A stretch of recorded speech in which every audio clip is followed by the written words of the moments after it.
একজন সদ্য পাশ করা ছেলে নতুন চাকরিতে জয়েন করে সে যদি বিয়ে করতে চায়, তার পক্ষে কি সম্ভব এই 5 লাখ, 10 লাখ, 20 লাখ বা কোনো কোনো ক্ষেত্রে 50 লাখ টাকা দেনমোহর পরিশোধ করে বিয়ে করা?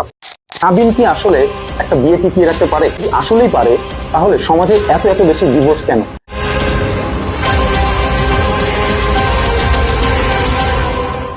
আমাদের সমাজ ব্যবস্থায় এখনো বিয়ে এবং বিয়ের সময়ের কাবিনের টাকা মেয়েদের সিকিউরিটি মানি হিসেবে ধরা হয়।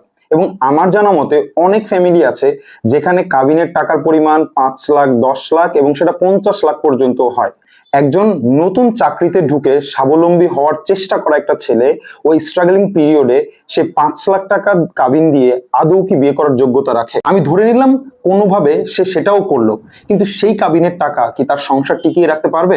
এই প্রসঙ্গে রিপন মিয়ার এই ভিডিওটি দেখে আমার ওর উপর পুরো রেসপেক্ট বেড়ে গেল। কাবিনে কিন্তু আপনার বউ রাখে না, বউ রাখে মন থেকে, ইচ্ছা ভাল লাগে, একটা বন্ধু, একটা ভালোবাসার মানুষ, একটা সবসময় গপ করার মতন বন্ধু বান্ধব এরকম।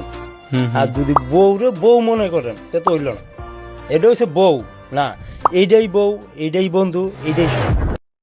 একটা মানুষ হয়তোবা তার প্রাতিষ্ঠানিক শিক্ষা নাই, কিন্তু সে প্রকৃতি থেকে যে শিক্ষা গ্রহণ করেছে সেটা আমার, আপনার কিংবা এই সমাজের আরো 8-10টা মানুষের থেকে অনেক উচ্চ লেভেলে। পরিশেষে একটা কথাই বলবো, কাবিনকে একটা মেয়ের সিকিউরিটি হিসেবে না ধরে যদি আমার আপনার চিন্তা ভাবনায় রিপন মিয়ার মতো হতো, তাহলে হয়তোবা সাংসারিক জীবন অনেক বেশি শান্তিময় হতো এবং সমাজ থেকে ডিভোর্সের রেশিও অনেক কমে যেত। যে বিয়েতে খরচ যত কম, সে বিয়েতে আল্লাহর বরকত তত বেশি। হাদিস।